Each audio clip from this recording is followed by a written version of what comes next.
Friends, greetings to you from the Culinary Underground. The Steak Lab channel is back in action, and today we're in a very interesting place, a new spot in the city center. Sorry for the tautology.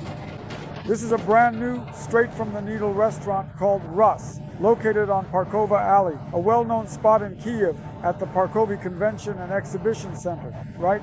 That's right. Our host today is Oleg Karyuk, the restaurant's chef. Today we're working with a cut of American marbled beef called hanger steak.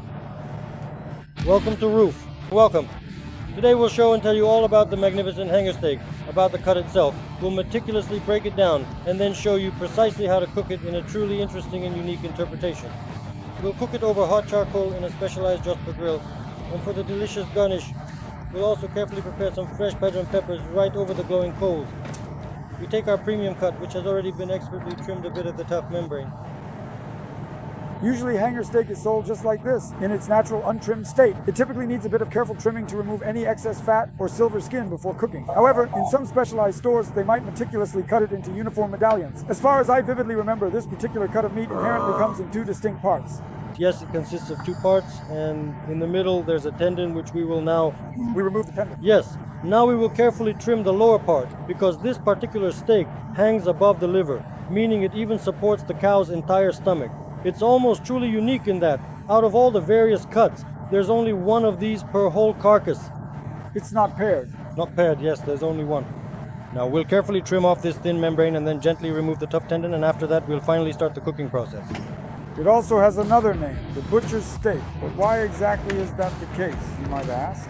Because when the butcher meticulously breaks down the entire carcass, he always carefully kept this particular one for himself, since this exceptional steak possesses a very rich and in fact a somewhat truly unique flavor, with a slight subtle hint of liver and a bit of pleasant graininess.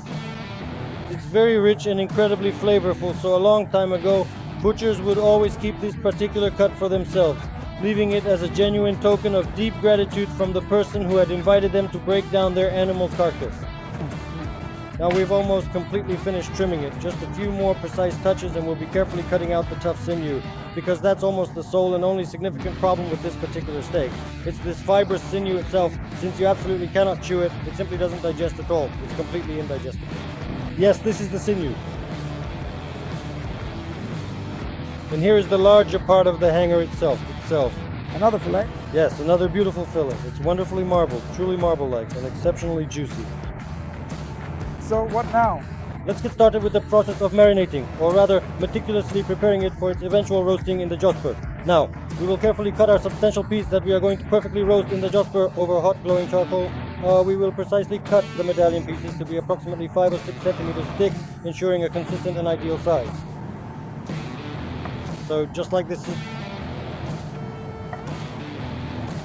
Take a closer look at the beautiful marbling. The marbling is just amazing.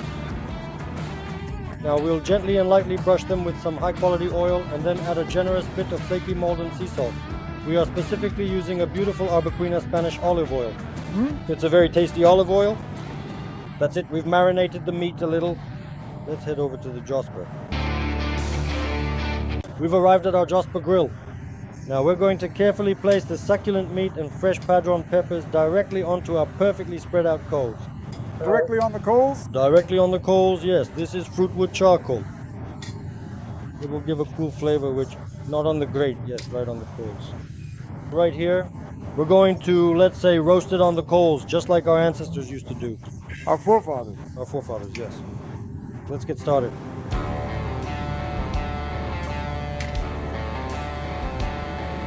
Fantastic. But won't it taste like charcoal, perhaps even burnt and bitter after being cooked for so long? Look, here's how meat works. It will now take on a crust. And it will be like a solid crust. And after that, we'll carefully get the coal, gently shake it, and it'll fall, and then we'll precisely cut it. Especially since it's just coal, there's absolutely nothing harmful about it.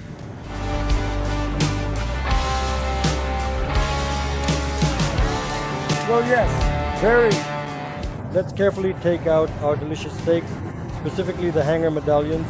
We'll then let them gently rest for a good 2 or 3 minutes. Well, The crust turns out a bit different than on a traditional frying pan or a hot grill, but you could even say it's a bit healthier when cooked directly on the glowing coals. Oh.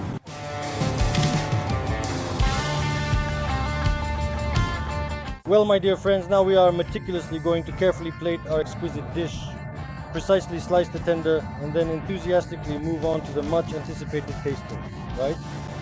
Let's start with our peppers. Just arrange them on the plate in a random way. Boom, they got a bit charred right here. A bit of our Maldon salt, some freshly ground black pepper. Next, let's move on to slicing the meat itself. So this is our American style shashlik. Yeah, it does look kind of like shashlik. Alright, let's slice it into pieces like this. Ah! Well, yeah, everything's just perfect. Just the way it naturally should always be. Well, friends, now we're going to, let's say, finish seasoning our delicious meat. A little bit of flaky Maldon sea salt on top, freshly ground black pepper.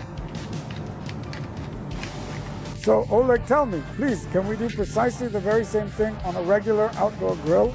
Yes, just use a regular grill. Fruit charcoal. Well, now it's time for the tasting operation, as they say. A crucial moment. For example, I like my meat more well done, more doré. So I've already picked out my piece here.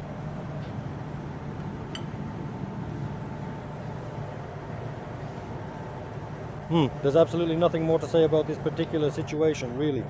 Just right. You have to cook it. It's delicious. This has a very rich and profound flavor, and there's a bit of an aftertaste, a light one, kind of like a really tasty liver, or something similar to that. Well, anyway, it's truly delicious. But friends, today we worked with a very special and flavorful cut of beef, often called the hanger steak. This particular cut is also widely known as hanging tender, or sometimes referred to as the butcher's steak. It actually has a few more interesting names as well, highlighting its versatility and popularity. It's a rather unique, truly alternative steak, very interesting and specifically meant for true connoisseurs of premium beef steaks. What more can I say?